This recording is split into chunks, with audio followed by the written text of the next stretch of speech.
Welcome to this explainer. So, when US President Donald Trump and Chinese leader Xi Jinping met back in May of 2026, against this incredibly tense backdrop of global friction and a massive AI arms race, the world's cameras were completely focused on the handshakes. But today, we're diving beneath the surface. We're going to uncover the hidden structural forces that are actually driving this superpower showdown. It's really like looking at the bottom of an iceberg. The absolute core question the foreign policy world is asking right now is simply this. Behind all the smiles, the handshakes, the pageantry, who actually holds the upper hand here, right? Because the U.S. arrived projecting this immense, undeniable economic and military power. But as we'll see, Beijing's quiet, incredibly methodical grip on critical global supply chains might just give them the ultimate leverage. Let's roll the tape and see exactly how this played out. I mean, literally, the logistics alone were historic. Days before the official May 14th talks at the Great Hall of the People even started, U.S. C-17s were already touching down in Beijing with the entire presidential motorcade. But the real signal, the thing to really pay attention to, happened on May 15th. In this super rare, highly choreographed display of stability, Xi Jinping actually took President Trump on a personal stroll right through the hyper-secretive Zone on High compound. They were even looking at a 490-year-old tree in the former Imperial Gardens. Talk about some serious optics, right?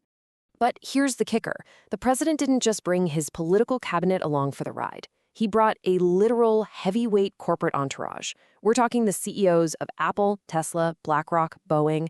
Oh, and NVIDIA CEO Jensen Huang. He hitched a ride on Air Force One during a refueling stop in Alaska. Just think about that for a second. It's a fascinating reality check for us.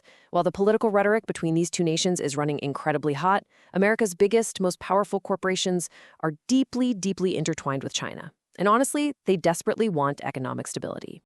So this brings us to a massive structural contrast in exactly how these two giants are wielding power today. On one hand, you've got Washington currently operating as a massive traditional petrostate.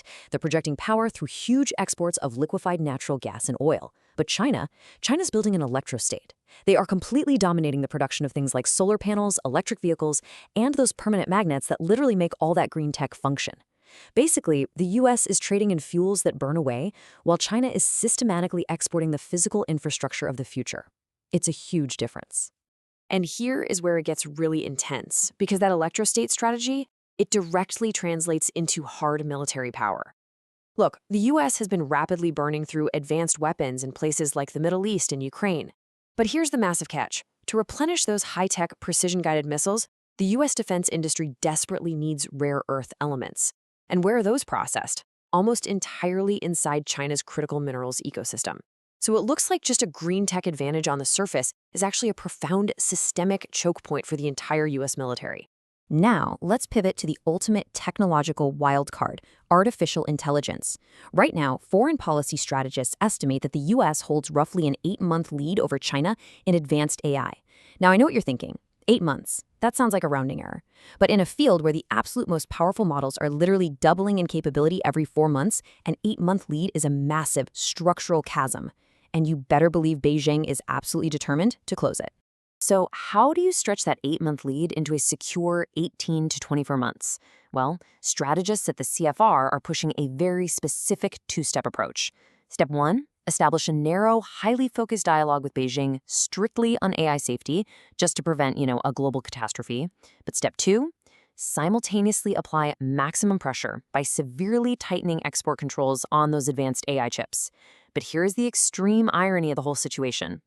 During this very summit, the U.S. actually approved the sale of advanced NVIDIA chips to 10 major Chinese tech firms. It's a literal, real-time tug-of-war between national security on one side and huge corporate profits on the other. Okay, let's zoom out a bit, because looming over all these AI and trade talks was the ongoing 2026 war in Iran. And for Beijing, this conflict is not just some distant crisis. Not at all. It's essentially a live-action masterclass in modern multi-domain warfare. Iran was utilizing this layered campaign of coercion, choking the Strait of Hormuz, spiking global energy markets, launching massive cyber disruptions, and they proved a really vital point to China. You actually don't need to defeat the U.S. military on a traditional battlefield to completely paralyze a superpower's decision-making. And guess where Beijing is looking to apply that exact same blueprint? Yep, the most sensitive issue on the entire table, Taiwan. Analysts are pointing out that China is realizing they might not even need to launch a risky, incredibly complex amphibious invasion. Instead, imagine a layered campaign of maritime quarantines, massive cyber blackouts, and intense financial squeezes. That kind of economic disruption could choke Taiwan's supply chains and potentially crash the global economy, backing Washington into a corner where military intervention simply becomes way too expensive to even justify. Now, obviously, this superpower clash isn't happening in a vacuum. So how is the rest of the world handling this? Well, based on some recent wargaming and major takeaways from the Washington-China Forum, we know exactly how other nations are reacting to this collision. And frankly, they are really feeling the heat. Experts have actually coined a term for it, the double shock. Basically, middle powers and allied nations are caught right in the crossfire. On one side, they are getting hit by an America shock, trying to navigate and survive the sheer unpredictability of U.S. tariffs and highly transactional diplomacy. But simultaneously, they are taking a massive China shock, having to deal with Beijing's almost total monopoly on advanced manufacturing and their clear willingness to weaponize those supply chains for economic coercion. To survive this double shock, these nations are quickly realizing they have absolutely got to rely on their own domestic capacity building so they aren't so incredibly overdependent on China. As we wrap up this explainer, I really want to leave you with this one thought. The 2026 Trump-Xi summit basically showed us the entire geopolitical iceberg. Right there above the surface, you've got the US projecting this massive traditional military might and global energy dominance. But quietly, methodically, down below the surface, China is locking up the critical minerals, the advanced green technology, and the global economic choke points. So I have to ask you, which side of this iceberg do you think will truly define the global order of the 21st century? Thanks so much for joining me, and always remember to look beneath the surface.